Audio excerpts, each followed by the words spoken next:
everyone, what is up? Welcome to another Sunday night here at Village Youth. I'm Hannah, one of the leaders here, and today I have the awesome opportunity to speak to you and continue our series on Lost and Found. So the last few weeks, Colin has been talking about the parables in Luke 15. Now these parables are just stories Jesus tells us so we can get to know him better. And these parables are about being lost and being found again. So before we get into it, let's just talk about getting lost. It can be scary. Whether you are losing something or you're lost yourself, it's horrible. I remember being in class and wandering off and daydreaming, and before I knew it, I had no idea what the teacher was talking about. I've been lost in malls. I've lost my family before at Disneyland. It is a wild ride, and 1 second you wander off and before you know it, you're in the middle of nowhere. So whether you've lost your friends or lost your phone or even lost your grandma in a zoo, it can be scary. Yeah, wait, you heard me right, losing your grandma in a zoo. I know that sounds crazy, but if you couldn't tell, I kind of speak from experience. Yep, my family lost my grandma in a zoo, believe it or not. And lucky for you, I'm telling you the story right here, right now. So I was in 3rd grade. I was wearing a hot pink Tinkerbell sweater, and we were going to the zoo. So it was my mom, my 3 younger brothers, me, and my grandma. And I remember that day because I was able to hold a snake. That was off topic. But anyway, we're at the zoo, we're at the playground, we're getting ready to go, and my mom asks me, "Where's your grandma?" And I realized I had not seen her for a while. And I was like, I have zero clue.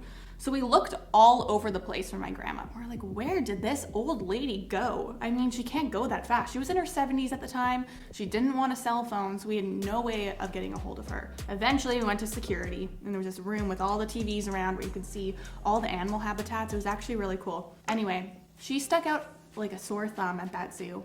You wanna know why? She was wearing bright blue pants, a tie-dye hoodie, and a rainbow bucket hat, and they found her in like 2 seconds. But long story short, we were so happy to have her back because we had no idea where she went. And still to this day, I don't know where she wandered off to, but anyway, we're happy to have her back. So I know this story is really ridiculous and crazy, but I bet you can relate in some sort of way, whether you've lost your phone before or have some sort of crazy story of how you lost something and got it back. So talk in your small groups about a time where you've lost something, and how did it feel when you finally found that thing?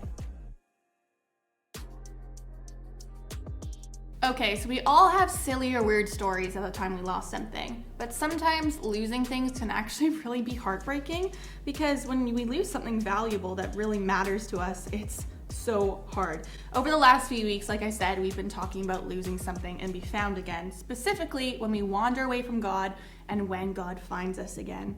We can probably all remember a time where we've strayed from God. If you've already known him your whole life, or whether you're just getting to know him now, or maybe you don't know him at all, there's been a time where you have decided to say, "No thanks, God," and choose your own path. You thought your own path was better than his. But the best part about being lost is that God has a heart for the lost, and he wants to seek out the lost. He loves the lost, and that's what this series is all about. So before we get into the passage, I'm going to be talking about a little cool story. So there was a conference a few years back talking about different religions and different beliefs, and all these really brilliant people were talking about what makes Christianity unique. And they were really stumped. They're like, what makes Christianity so cool? What makes it different? And they were debating for a long time until a really smart man named C.S. Lewis marched his way in. And if you don't know who C.S. Lewis is, he wrote the Chronicles of Narnia.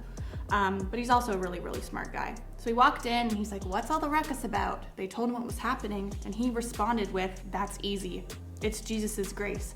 That what makes Christianity so different. Jesus's grace. The crowd went silent and everyone started agreeing. God's love is different from the rest of the love we've ever experienced. His grace and his unconditional love is so much different than all these other religions and all these other things in the world, because we make mistakes and we wander off from God, but God welcomes us back with open arms and he's like, come back home.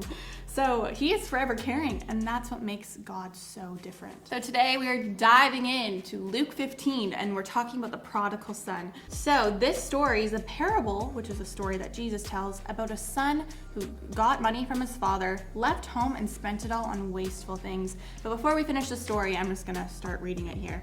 So from verse 11, Jesus continued, "There was a man who had 2 sons. The younger one said to his father, 'Father, give me my share of my estate.' So he divided his property between them. Not long after that, the younger son got together all he had and set off for a distant country, and was squandering his wealth in wild living." Wow, wild living. What could that be? It probably means gambling and spending money on stuff he wasn't supposed to be spending it on. And the thing is, he eventually ran out of money. He lost his friends because his friends realized he didn't have money anymore. He got so hungry that he looked at pig's food, like disgusting, gross pig's food, and thought that that would be good to eat. That's insane. So eventually he made his way back home because he had nothing left. And his father was waiting for him with open arms and said, "Thank you, Lord, you brought my son home." Now this story is called the prodigal son. Prodigal meaning wasteful, because the son spent all his money on useless things. But I think that this story could also be called the parable of the loving father because of how gracious his father was. His father was so full of grace, the same sort of grace that C.S. Lewis mentioned when he said God's grace is what makes Christianity so great. So let's read Luke 15 together in our small groups and talk about the grace of the Father and what that grace must have felt like. So the story that we just read in our small groups is quite an amazing story, and it's not about being sinful, but more about grace and about being lost and being found again. We've all been like this son at one point in our lives. Whether we get lost in lying, cheating, or stealing, or gossiping, we can always know that we have a way back home because God is waiting for us patiently, just waiting for us to come back home. The son thought life elsewhere would be life-giving. He thought gambling and money and stealing and all this cool stuff would give him life. He thought he was going to be the top of the world, when really he became lifeless. He lost everything in the end.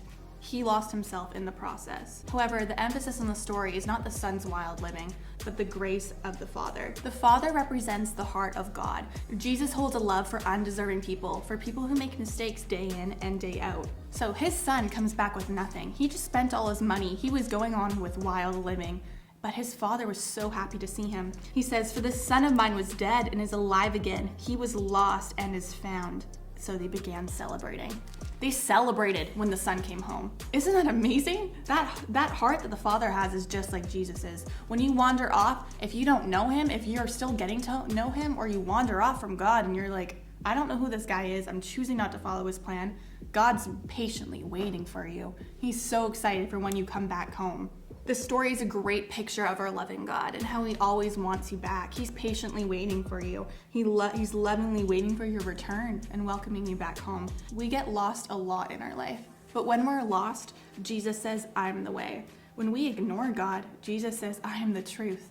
And when we feel lifeless, Jesus says, "I am the life." So he brings us life, he brings us the way, and he brings us truth. Now the last discussion question that I want you to talk about in your small group is, what does grace feel like? Have you experienced grace? And when you feel far away from God, how do you get close to him again? Okay, Village Youth, thank you so much for listening to me this week. I had a blast talking to you. And just remember that Jesus welcomes you back every single day. He loves you and he cares for you and he's there for you in your weakest moment. Have a great week.